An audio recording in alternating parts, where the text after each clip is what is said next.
اور واجب الاحترام پیر طریقت حضرت علامہ صاحبزادہ اکرام الحق شاہ صاحب دامت برکاتکم العالیہ، اور واجب الاحترام حضرت علامہ صاحبزادہ عزم الحق شاہ صاحب دامت برکاتکم العالیہ، اور واجب الاحترام جناب صاحبزادہ سید صدف نعمان شاہ صاحب، دیگر قابل صد احترام علماء کرام، مشائخ اعظام، صاحبزادگان، معزز مہمانان گرامی، قائدین تحریک منہاج القرآن، اور آج کی اس عظیم الشان عرس مبارک کی تقریب میں تشریف لائے ہوئے جملہ حاضرین مکرم، اللہ رب العزت کا لاکھ لاکھ شکر ہے کہ جس نے اپنی توفیق خاص اور حضور نبی اکرم صلی اللہ علیہ وآلہ وسلم کے نالین مبارک کے تصدق سے ہمیں اس نہایت ہی بابرکت نشست میں حاضر ہونے کی توفیق عطا، اور یقیناً آپ سب احباب کے علم میں ہے کہ آج کی یہ عرس مبارک کی تقریب دو عظیم ہستی خواجہ خواجگان حضرت خواجہ سید میر احمد شاہ صاحب رحمہ اللہ تعالی علیہ اور حضرت خواجہ میاں عبدالحق شاہ صاحب رحمہ اللہ تعالی علیہ، ان دونوں ہستیوں کے یہ سالانہ عرس مبارک کی کمبائن، اور سچی بات یہ ہے ایسی محافل، ایسی مجالس جہاں اللہ کے نیک بندوں کا ذکر ہو رہا، ان محافل میں آنا، اور پھر جہاں ایسے حسین چہرے بیٹھے سادات خاندان سے تعلق رکھنے والے ہوں، علماء بیٹھے، اللہ اور اس کے رسول کا ذکر ہو رہا، اولیاء کی عرس کی محفل، ایسی محافل میں آنا، یہاں پر بیٹھنا، ایسے حسین چہروں کو تکنا، یہ میں بتا رہا ہوں کہ یہ تو بات کی بات ہے، اس کے تو عبادت ہونے میں شک کی کوئی گنجائش نہیں۔ میں اگلی بات کر رہا ہوں کہ جب کوئی شخص اپنے گھر سے کسی اللہ کے ولی کی تلاش میں فقط نکلتا ہے نا، تو اس ولی کا ملنا نہ ملنا یہ بات کی بات ہے، اس کی صحبت میں بیٹھنا یہ بات کی بات ہے، اس کی صحبت میں بیٹھ کر اس کے چہرے کو تکنا یہ بات کی بات ہے، اس کے ملفوظات کو سننا یہ بات کی بات ہے، ان کی تعلیمات پر عمل کرنا بات کی بات ہے، ان کے دیے گئے اوراد و وظائف کرنا یہ بات کی بات ہے۔ میں بتا رہا ہوں کہ جب وہ فقط بندہ گھر سے کسی ولی کامل کی تلاش میں نکل پڑتا ہے تو وہ جو ایک ایک قدم طے کرتا ہے وہ بھی اللہ کی بارگاہ میں بطور عبادت۔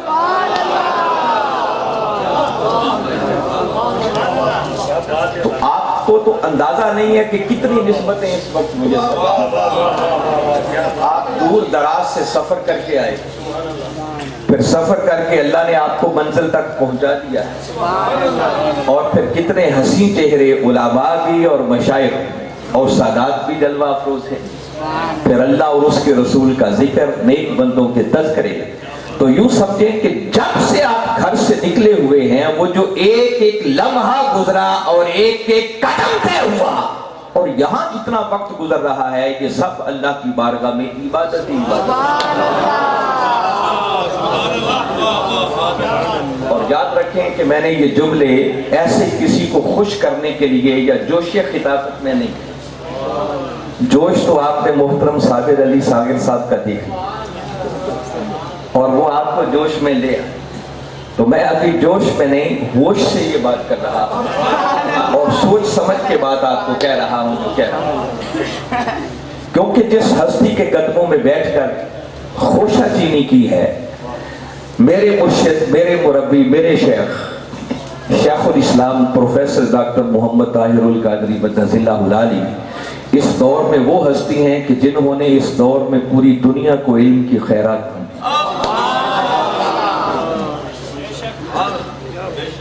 تو میں اس توکل اور بھروسے پر بڑے ہوش و حواس سے یہ بات کر رہا ہوں مگر میں بات کو اب تشنا نہیں چھوڑتا، بات چل نکلی ہے تو موضوع تو جب آئے گا سو آئے گا۔ پہلے یہ بات ہے، کسی کے ذہن میں خیال آئے کہ میں نے یہ جو کہا ہے کہ وہ جو آپ نے سفر طے کیا، یعنی ولی کا ملنا نہ ملنا تو بات کی بات ہے، جب اس کی تلاش میں نکل پڑے تو وہ جو ایک ایک قدم طے ہوا وہ بھی اللہ کی بارگاہ میں بطور عبادت لکھا ہے۔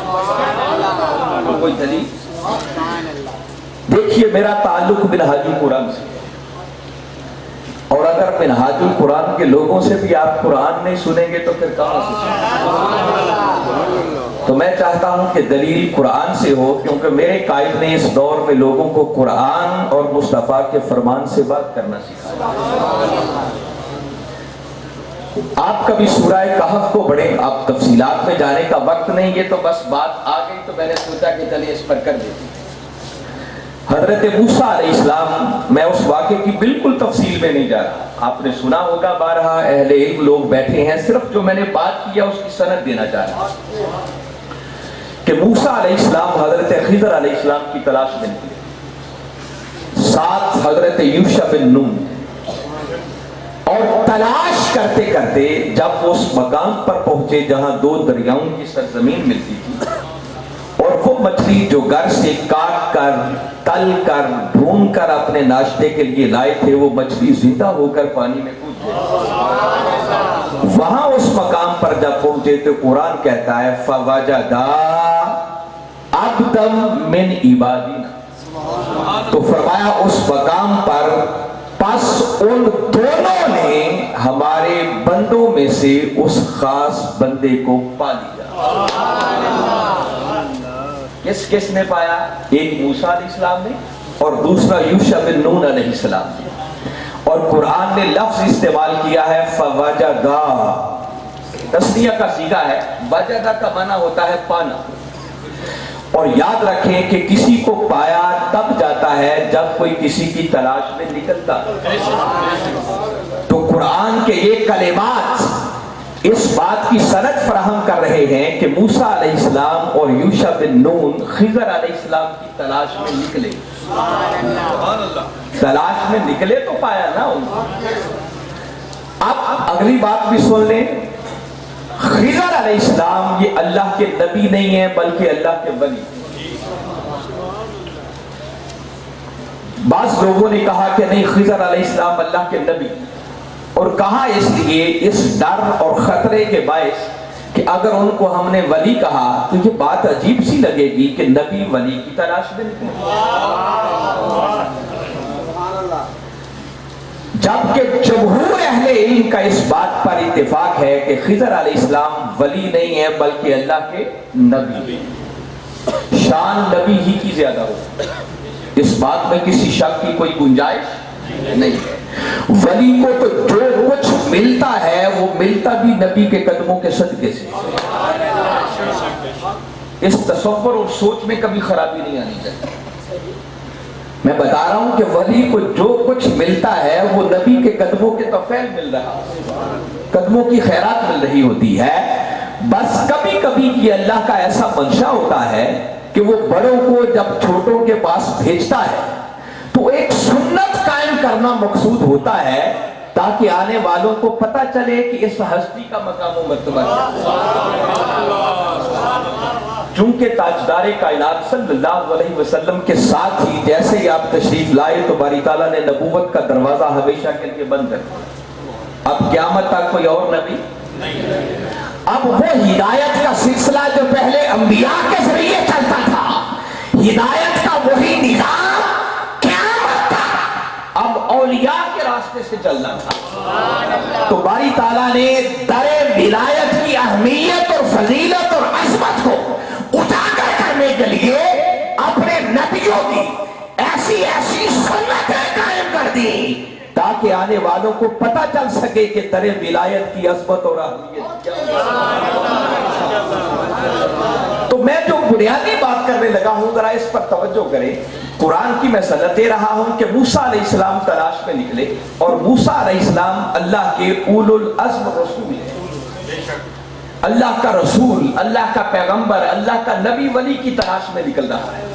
تو اتنی بات پر روک کر اگر غور کریں تو یہ بات اسٹیبلش ہو گئی، طے پا گئی کے ولیوں کی تلاش میں نکلنا یہ خود سنت انبیاء، یہ کیا ہے؟ یہ سنت اور نبی کی سنت پر عمل کرنا عبادت ہے۔ کیا ہے؟ نبی کی سنت پر عمل کرنا کیا ہے؟ عبادت۔ اور جب کسی نبی کی سنت کا ذکر خود قرآن میں آ جائے تو کملی والے آقا کی امت کے لیے وہ حکم کا درجہ اختیار۔ تو میں یہ عرض کر رہا ہوں کہ موسیٰ علیہ السلام نے ان کی تلاش پہ نکل کر بتا دیا کہ لوگوں ولیوں کی تلاش پہ نکلنا یہ سنت انبیاء ہے، نبی کی سنت پر عمل کرنا عبادت ہے۔ اس لیے میں نے کہا کہ جب کوئی شخص اپنے گھر سے اللہ کے ولی کی تلاش میں فقط نکلتا ہے تو ملنا نہ ملنا بابا بات کی بات ہے۔ وہ جس نیک ارادے سے نکلتا ہے اس سفر میں اٹھنے والا ایک ایک قدم وہ بھی اللہ کی بارگاہ میں بطور ایک تو یہ پہلی بات ہوگی۔ اب اگلا سوال میرے ذہن میں آ رہا ہے کہ ممکن ہے کوئی سوچ رہا ہو کہ بھئی چلیں ٹھیک ہے، اکثریت اور جمہور کا تو اس بات پر اتفاق ہے کہ خضر علیہ السلام نبی نہیں ہے بلکہ ولی، مگر چلو تھوڑے سے ہی بعضوں نے کہا کہ نہیں وہ ولی نہیں ہے بلکہ تو نبی کی بارگاہ میں چلے جائے تو کوئی حرج والی بات۔ اب میں قرآن ہی سے اگلی مثال دینا چاہ رہا ہوں تاکہ یہ شک و شبہ بھی آپ کے ذہن سے نکل جائے۔ یہاں تو کنفیوژن آ گئی نا تھوڑی سی کہ ہے نہیں۔ سورہ آل عمران کو پڑھ، حضرت مریم علیہ السلام، کیا خیال ہے وہ نبیہ ہیں؟ اور اس پر بھی تمام اہل علم کا اتفاق ہے کہ عورت منصب نبوت پر فائز نہیں ہو سکتی۔ تو جب وہ نبیہ نہیں ہے تو پھر کیا ہوئی؟ ولیہ۔ اور ایک پیغمبر کی زیر نگرانی وہ اپنی تربیت کی منزلیں طے کر دیتے ہیں۔ سورہ آل عمران میں بڑی تفصیل کے ساتھ یہ سب کچھ ہے۔ اور قرآن کہتا ہے کہ جس حجرے کے اندر حضرت مریم علیہ السلام قیام پذیر تھی، قرآن کہتا ہے کلما دخل علیہا زکریا المحراب وجد عندہا رزقا۔ زکریا علیہ السلام وہ مریم علیہ السلام کا بند حجرہ ہوتا جس کے اندر آنے جانے کا کوئی راستہ نہ ہوتا، باہر تالا لگا ہوتا۔ جیسے ہی وہ تالا کھول کر مریم علیہ السلام کے حجرے میں داخل ہوتے وجد عندہا رزقا، جب جا کر دیکھتے تو مریم کے پاس بے موسم پھل پڑے۔ جیسے ہی وہ پھل دیکھے، ان پھلوں کا کوئی سیزن بھی نہ ہوتا، موسم بھی نہ ہوتا، آنے جانے کا راستہ بھی کوئی نہ ہوتا، جیسے وہ پھل دیکھے پڑے ہوئے تو قرآن کہتا ہے کہ زکریا علیہ السلام نے مریم سے پوچھا، قال یا مریم انا لک ھذا، مریم یہ پھل کہاں سے آئے؟ قالت هو من عند اللہ، وہ عرض کرتی ہیں کہ یہ سب اللہ کی بارگاہ سے۔ سبحان اللہ۔ ان اللہ یرزق من یشاء بغیر حساب، اللہ جسے چاہتا ہے بغیر حساب و کتاب کے عطا کرتا ہے۔ اب سنیے، میں اللہ کا قرآن سنا رہا، بس زکریا علیہ السلام کا اتنا جملہ سننا تھا کہ یہ بے موسم پھل اللہ کی بارگاہ سے آئے۔ بھئی توجہ ہے آپ کی؟ سن رہے ہیں میری بات؟ پوری توجہ یکسوئی چاہتا ہوں۔ اب قرآن کہتا ہے ہنالک، متصل لفظ آئے، ہنالک دعا زکریا ربہ، بس یہ جملہ سننا تھا کہ اسی حجرے میں کھڑے کھڑے زکریا علیہ السلام نے اللہ کی بارگاہ میں دعا کے لیے ہاتھ اٹھایا۔ دعا کیا کی؟ قال رب هب لی من لدنک ذریۃ طیبہ۔ بڑھاپے کی عمر تھی، اللہ نے ابھی تک اولاد کی نعمت نہیں دی تھی، معلوم نہیں کہاں کہاں دعائیں دی ہوں، پینڈنگ ہوتی رہی۔ بس اس حجرے میں کھڑے ہو کر، اب دیکھیں قرآن کے کلمات ہیں ہنالک، وہ جہاں کھڑے ہو کر محراب میں حجرے میں مریم سے سنا تھا نا کہ یہ اللہ کی بارگاہ سے پھل آئے، ہنالک کا لفظ بتا رہا ہے کہ ابھی قدموں سے ہلے نہیں تھے، اس حجرے کے اندر ہی کھڑے تھے، وہیں کھڑے کھڑے اللہ کی بارگاہ میں ہاتھ اٹھا دیے اور عرض کی کہ مولا اگر مریم کو بے موسم میں پھل عطا کر سکتا ہے تو کیا ہوا اگر میں بوڑھا ہو گیا، میری بیوی اس قابل نہیں رہی، مجھے بھی اپنی بارگاہ سے بیٹے کی نعمت عطا۔ اچھا دعا تو کر لی، مانگا بھی رب سے، درست ہے، مگر یہ جو قرآن نے ایک لفظ لکھا ہونا لکھا، وہی کھڑے ہو کر دعا، تو اتنی ایمرجنسی کیا تھی؟ دعا ہی کرنی تھی، رب سے ہی مانگنا تھا، تو گھر جا کے دعا کر لے، مسجد میں کر لیتے، کوئی 2 نفل بھی پڑھ لیتے، مگر قرآن لفظ دکھتا ہے ہونالی کا، وہی حجرے میں کھڑے ہو کر دعا مانگی۔ کیوں مانگی؟ حجرے میں کھڑے ہو کر دعا اس لیے مانگی کہ زکریا علیہ السلام سمجھ گئے تھے کہ جس مریم کے پاس بے موس میں پھل آ رہے ہیں یہ کوئی عام بندی نہیں ہے، یہ تو اللہ کی بڑی مقبول بندی، بڑی ہی مقبول بندی ہے، اور اس حجرے میں کھڑے ہو کر دعا اس لیے کی کہ زکریا علیہ السلام نے جس جگہ اللہ کی اس ولیہ کے قدم لگ گئے تھے، ان کے قدموں کے نشانوں والی جگہ کو بھی اپنی دعا کی قبولیت کے لیے سبحان اللہ، نعرہ تکبیر، نعرہ رسالت، نعرہ حیدری۔ یہ ہونالے کا لفظ سے میں استدلال کر رہا ہوں، جو قرآن زور دے رہا ہونالے کا، اسی جگہ تو دعا کیوں مانگی؟ مانگی اس لیے کہ زکریا علیہ السلام نے خود اس نیک بندی کو بھی، اللہ کی ولیہ کو بھی، اور جس حجرے میں رہتی تھی اس جگہ کو بھی دعا کی قبولیت کا وسیلہ بنا دیا، ورنہ دعائی کرنی تھی تو گھر جا کے بھی کر لیتی۔ اور قربان جائے، اب اگلی بات میں سنیں، یہ بات شروع ہو ہی گئی ہے، دعائیں تو زندگی میں معلوم نہیں کہاں کہاں کی ہوں گی، پینڈنگ ہوتی رہی، مگر جس نے اس ولیہ کے حجرے میں کھڑے ہو کر دعا مانگی، اب آگے قرآن کہتا ہے فَنَادَتْهُ الْمَلَائِكَةُ، اور اگلے جملے خاص قابل غور ہے، ساتھ قرآن کہتا ہے وَهُوَ قَائِمٌ يُصَلِّي فِي الْمِحْرَابِ، اسی محراب کا ذکر آ گیا جہاں بے موس میں پھل دیکھے تھے، مریم سے سوال کیا۔ قرآن کہتا ہے کہ ابھی زکریا علیہ السلام دعا کر رہے تھے، وَهُوَ قَائِمٌ يُصَلِّي، کھڑے اللہ کی بارگاہ میں دعا کر رہے تھے، دعا کر کے ہاتھ پلٹ کے ابھی نیچے نہیں آئے تھے، اللہ نے ملائکہ کو بھیجا، جاؤ زکریا کو خوشخبری سنا۔ فَنَادَتْهُ الْمَلَائِكَةُ، ملائکہ آگے خوشخبری سنا دی، زکریا جب مبارک ہو، تیری دعا قبول ہو گئی، تیرے گھر بیٹا ہوگا، اس کا نام یحییٰ۔ اب میں جو بات کر رہا تھا، میں اس بات کی طرف لانا چاہ رہا ہوں، مریم علیہ السلام نبیہ نہیں، کیا ہے؟ ولیہ۔ زکریا علیہ السلام کو شک ہے اللہ کے پیغمبر ہیں، نبی ہے، اب نبی ایک ولیہ کے توسل سے دعا کر رہا ہے، جس کا مطلب یہ ہے کہ اگر خدا دینے پہ آ جائے تو نبیوں کو ولیوں کے تصدق سے بیٹے بھی عطا کرے۔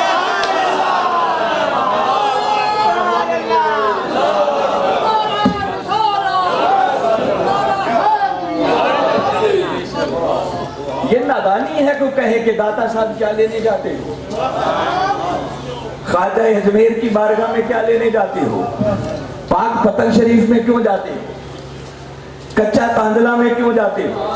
بھئی اس سے بڑی نادانی کیوں نہیں، کوئی نہیں ہے بھئی، جاتے اس لیے ہیں اگر ولیوں کے صدقے نبیوں کو بیٹے مل سکتے ہیں تو جب ہم جائیں گے مانگیں گے خدا سے، وسیلہ ان کا ہوگا۔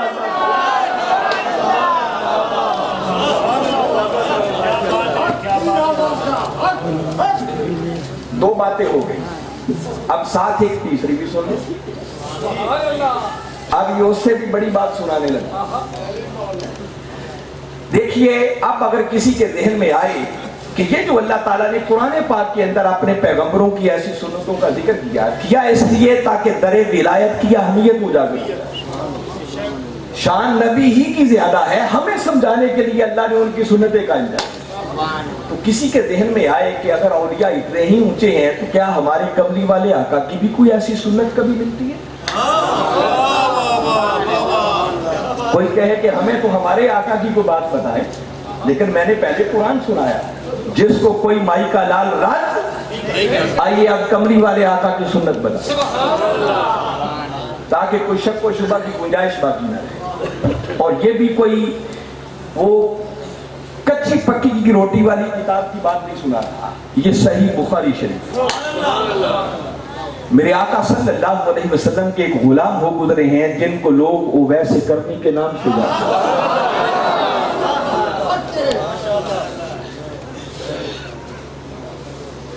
عاشق کتنے بڑے تھے کہ جب آقا کا ایک دانت مبارک تھوڑا سا شہید ہوا، دور ایک تھا، یاد رکھیں میرے آقا صلی اللہ علیہ وسلم کی ظاہری حیات مبارکہ کے اندر اویس کرنی نے اپنی زندگی کے 20 برس گزارے، زمانہ ایک تھا، دور ایک تھا۔ عاشق کتنے بڑے تھے کہ آقا کے ایک دانت مبارک تھوڑا سا شہید ہوا، خبر ملی تو عشق میں وقت میں آ کر اپنے سارے کے سارے نکال دیے، مگر اس محبت اور عشق کے باوجود بھی ودھوا بکھڑے کی زیارت نہیں کر سکے۔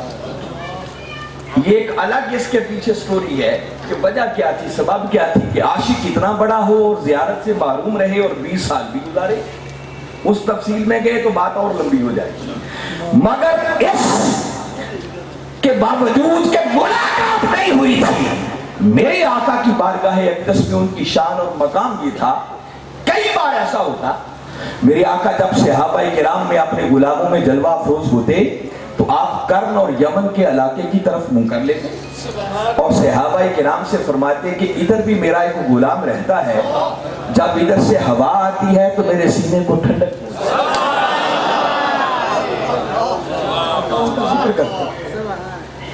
اب میں اگر ایک ایک جملہ کہتا جاؤں تو عقیدہ پکا ہو جائے گا۔ جب آقا ان کا ذکر کرتے، یہ باتیں کرتے تو پتہ چلا ولیوں کا ذکر کرنا بھی عبادت ہے، یہ آقا کی سنت بن گئی۔ پھر آقا نے ان کی نشانیاں بیان کی اور میرے آقا صلی اللہ علیہ وسلم نے باقاعدہ صحابہ کرام کو وصیت کی۔ یہ جو وصیت بتا رہا ہوں یہ بخاری شریف کے اندر وصیت آقا نے یہ فرمائی کہ میرے پردہ کر جانے کے بعد یہ میری قمیص مبارک لے جانا، جا کر اویس کو دینا اور اویس سے کہنا کہ آقا نے فرمایا تھا کہ میری گناہگار امت کی بخشش کے لیے دعا کرنا۔ اہل علم لوگ بیٹھے ہیں، میں زبردست زور سے حوالہ دے رہا ہوں کہ صحیح بخاری شریف پڑھیے گا، جا کر کھولیے گا، کوئی چیلنج نہیں کر سکتا اس بات کو۔ یہ آقا نے وصیت فرمائی، صحیح بخاری شریف کے اندر حدیث مبارکہ ہے کہ میری قمیص مبارک لے جانا، جا کر اویس کو دینا اور اویس سے کہنا کہ آقا نے فرمایا تھا میری گناہگار امت کی بخشش کے لیے۔ میرے آقا کے پردہ کر جانے کے بعد صحابہ کرام نے باقاعدہ آقا کی اس وصیت پر عمل کیا۔ سیدنا عمر فاروق رضی اللہ تعالیٰ عنہ اور مولا کائنات علی شیر خدا رضی اللہ تعالیٰ، یہ دونوں ہستیاں وہ قمیص مبارک لے کر گئے، کرن اور یمن کے علاقوں میں پوچھے، لوگوں سے پوچھ رہے ہیں کہ یہاں کوئی اویس ہے، مگر اس اویس کو کون جانے جس کے پھٹے پرانے کپڑے، گرد آلود بال، جنگلوں اور ویرانوں میں رہنے والے۔ جب نشانیاں چند بتائیں تو تب لوگ سمجھے کہ ہاں وہ تو ایک دیوانہ سا مجنون سا آدمی ہے جو جنگلوں میں رہتا ہے، جب لوگ روتے ہیں تو وہ ہنستا اور جب لوگ ہنستے ہیں تو وہ روتا ہے۔ میں اس مجنون سے مل کر کیا کرنا، وہ تو دیوانہ آدمی ہے۔ فرمانے لگے بس یہ فرزانے اسی دیوانے کی زیارت کے لیے آئے۔ صحابہ کرام جا رہے ہیں۔ اب میں اگلی بات اگر کر دوں تو یاد رکھیں، صحابہ کرام کی سنت بھی اور پھر خلفائے راشدین کی سنت وہ بھی آقا کی سنت۔ ایک تو آقا کے حکم پر گئے اور دوسرا آقا نے خود فرمایا کہ میرے خلفاء کی سنت میری سنت۔ گئے جب اس جنگل میں پہنچے تو ایک ایمان افروز بات ساتھ اور بتا دوں، جا کر دیکھا تو وہ ویسے کرنی نماز میں عبادت میں مصروف تھے اور قریب ہی ایک بکریوں کا ریوڑ تھا جس کی حفاظت اس ایک بھیڑیا کر رہا۔ دیکھ کے دنگ رہ گئے۔ جیسے انہوں نے سلام پھیرا، دیکھا کچھ مہمان آئے، پوچھا بھئی کیسے آنا ہوا؟ صحابہ کرام فرمانے لگے بھی آنے کا مسئلہ تو بعد میں بتاتے ہیں، پہلے یہ بتاؤ، سنا تھا بھیڑیا بکریوں کو کھا جاتا ہے، آج یہ حفاظت کر رہا ہے، یہ ماجرا بدل کیسے گیا؟ ویسے کرنی نے بڑا سادہ سا جملہ آگے جواباً عرض کیا، کیونکہ بڑی بار باریں تھیں۔ تو فرمانے لگے کہ بھئی بات بڑی سادہ سی ہے کہ میں خلوص نیت کے ساتھ اللہ کے کام میں لگ گیا، اس نے اپنی مخلوق میرے کام.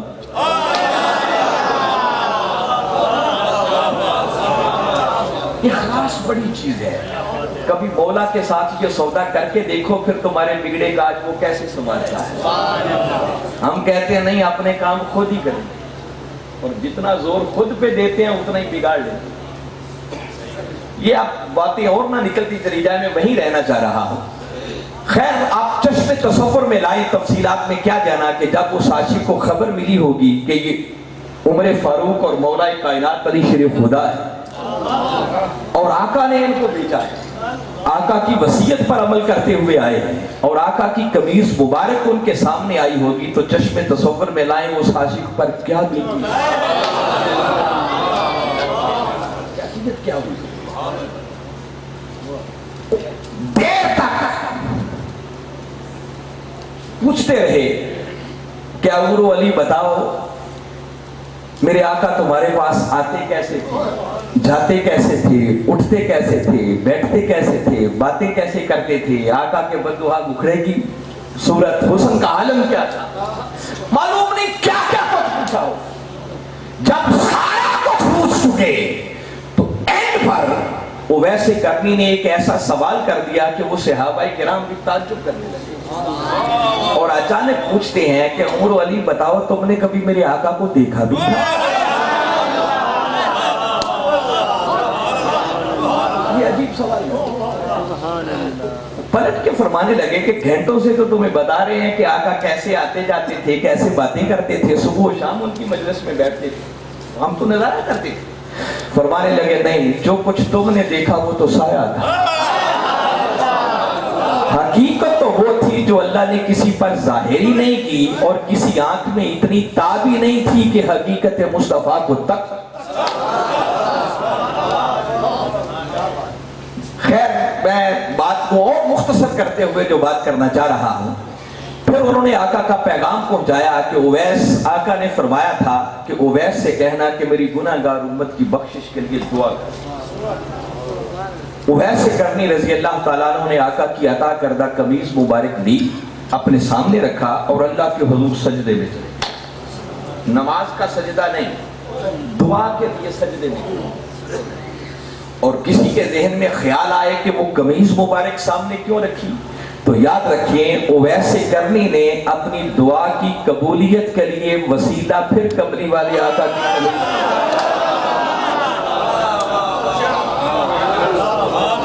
عاشقوں کے انداز کچھ نرالے ہو اور طویل سجدہ کیا. جب سجدہ کچھ زیادہ ہی لمبا ہوا تو صحابہ کرام نے پیچھے سے آواز دی. جب آواز دی تو ایک سرد آہ بھر کے سجدے سے سر اٹھا کے عرض کرنے لگے کہ دوستو تم نے جلدی کی، ورنہ اللہ کی عزت کی قسم اس وقت تک سجدے سے سر نہ اٹھاتا جب تک باری تعالیٰ پوری امت کی بخشش کا وعدہ نہ ہو.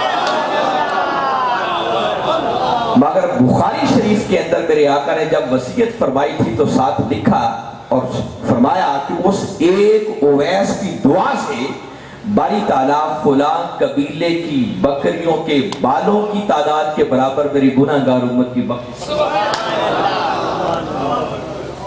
اب یہاں رک کر وہ مطلب کی بات جس کی خاطر میں اتنی دور آپ کو لایا، اب کچا تاندلا والوں اور گرد و نواح میں رہنے والوں، میرا سوال اتنا ہے کہ کملی والے آقا نے جو اویس کرنی سے دعا کروائی تو معاذ اللہ کیا میرے آقا ان کی دعا کے محتاج ہیں؟